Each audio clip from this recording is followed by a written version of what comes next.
It's the latest reality show obsession, The Secret Lives of Mormon Wives. It focuses on a group of mom influencers and lifts the lid on the Mormon community, their relationships and their religion. So interesting. Well, people often have preconceived ideas about those who are religious. But it's interesting, isn't it? This is slightly lifting the lid on all aspects of the Mormon religion and the whole community. Do you think there is still a bit of a stigmatised view on, you know, if you are religious, then you're that type of person, Katie? Do you think that still exists among most of us? I'm sure it exists, but I think...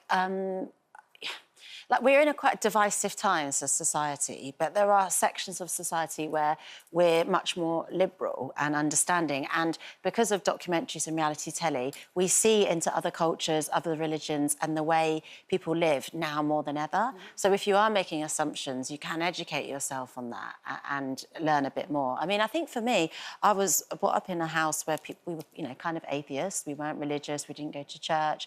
And then I found Christianity in my 20s, which is sort of unusual for a lot of people. And I remember growing up, my mum always saying to me, you know, you don't talk about politics and you don't talk about religion. And I think because of social media, that's really changed. We do. We tell everyone who we vote for. We talk about our religion. And so in that sense, I think it's better. You know, I don't ever feel that I wouldn't get a certain job if I say I'm a Christian. And I'm friends of all different types of people who are different religions, and it doesn't affect those relationships. It's just your thing. Yeah. It's your personal thing. What do you think, Brendan? It's an interesting one, isn't it? Yeah. Like, because when it comes to religion, you're very vocal about how you were brought up. Yeah. And, you know, there were certain rules and you lived by certain rules. There were not certain rules. There were, I mean, listen to what they were saying. They were allowed one piercing. I wasn't allowed any piercing whatsoever.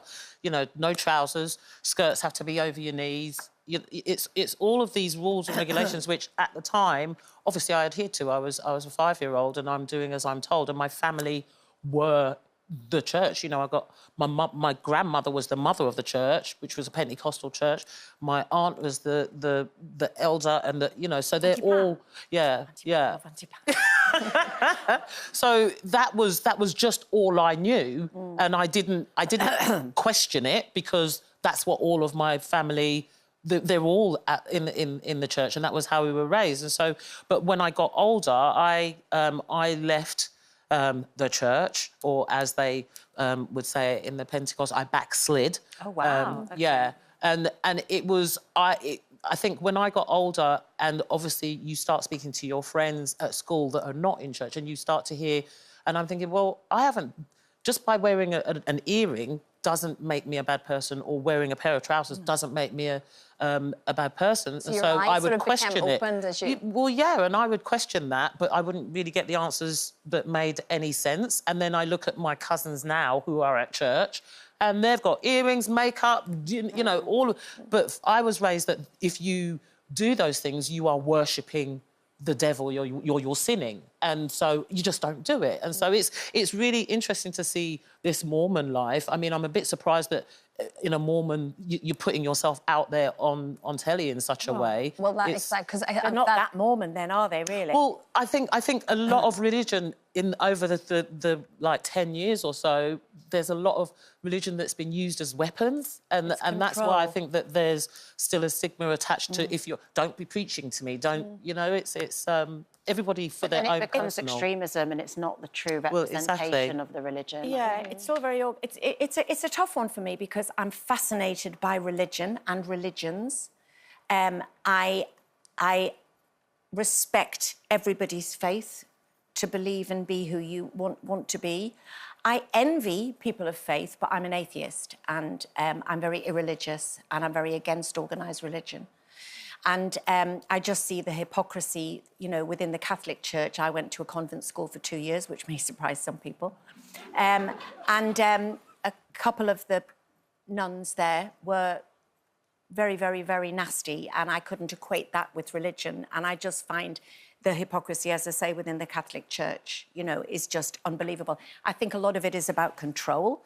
I think a lot of, I don't want anyone coming knocking on my door and preaching their religion to me, like Jehovah's Witness or Mormons. I know they think it's their duty. It's not their duty to come to my house.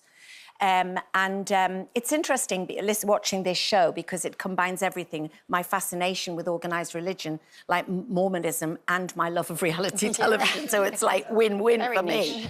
But I also watch The Real Housewives of Salt Lake City. And it doesn't make me an authority on being a Mormon, but there's one of the girls in that called Heather Gay, who's written a book called Bad Mormon, and she's been sort of disenfranchised, but it's exactly like you.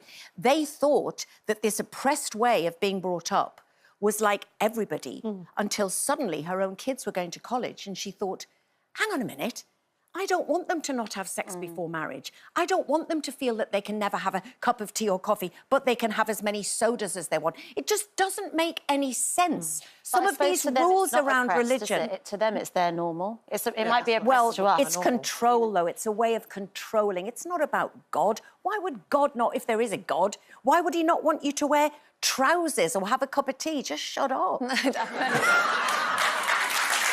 that, like you say with this, it's kind of interesting bringing the reality element into this because the women, the feature in this, are now huge on TikTok. Half of them are swingers. Well, not very more. I know. Don't know if that was a spoiler alert or not, folks, but you just watch the show and you'll know what we're talking about. But it's such an interesting mix. I think maybe religions are having to modernise. But don't say you're a Mormon. You know, they, they have the to thing. try, and they can't just rule everything out when there's such a huge number of people within a certain religion that want to be on social media and want to do videos or whatever else. You have to, in some way, open up to the new version of what the world is. For lots of people who are religious, they don't feel controlled, and it's quite the opposite, where they feel in control. Like, for me, I feel in control knowing I'm at peace, I'm reassured. And it was a choice you made as well, I guess. When you knowing there's something bigger than me, bigger than Denise Welch out there, you know, it's like... That's very unlikely, Katie. I just am frightened of an afterlife, and you are comforted by an afterlife. I'll take you with me, don't worry. I'm scared of it, because, like someone said, I don't want to work in the ghost post office. You know, and I'm scared in case I don't like it and it's for eternity. I'm happy with just this one, and then I'm 6 foot, and then it's done. No, you know, it's not I done. just don't think I think some people think they go up there and they go to Sainsbury's and, you know, every single person they've ever seen comes running towards them. I don't want to see half those people. Oh, this is just who you're avoiding in heaven, isn't it? I know. The list is long. We've really only scratched the surface on this topic, isn't it? But anyway, we'll have to come back to it.